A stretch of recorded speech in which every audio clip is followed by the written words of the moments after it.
বৈষম্যহীন একটি বাংলাদেশ, সুশাসনের বাংলাদেশের দেশ। এই বাংলাদেশে এই ধরনের কালিমালিপ্ত এবং এই জঘন্য কুচক্রী সাংবাদিকতাদের যেন কোনো আশ্রয় না হয়,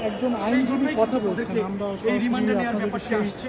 আসলে এই সাংবাদিকদের যে চিন্তা চেতনা, এই হলুদ সাংবাদিকতার যে ধরন, এটি যেন বাংলাদেশে কেউ আর না নিয়ে আসতে পারে।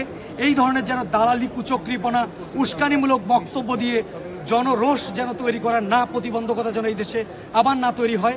আমরা চাই যে এই যারা হত্যাকাণ্ডে উস্কানি দিয়েছে, মদত দিয়েছে, বিভিন্নভাবে এই দেশের যে বাক স্বাধীনতা, এবং আপনারা জানেন যে সংবিধান অত্যন্ত পরিষ্কার, ফ্রিডম অফ অ্যাসেম্বলির কথা বলা হয়েছে। সরাসরি এই ধরনের হলুদ সাংবাদিকতার কারণে আজকে কিন্তু বিগত সময় স্বাধীনভাবে মানুষ কথা বলতে পারেনি।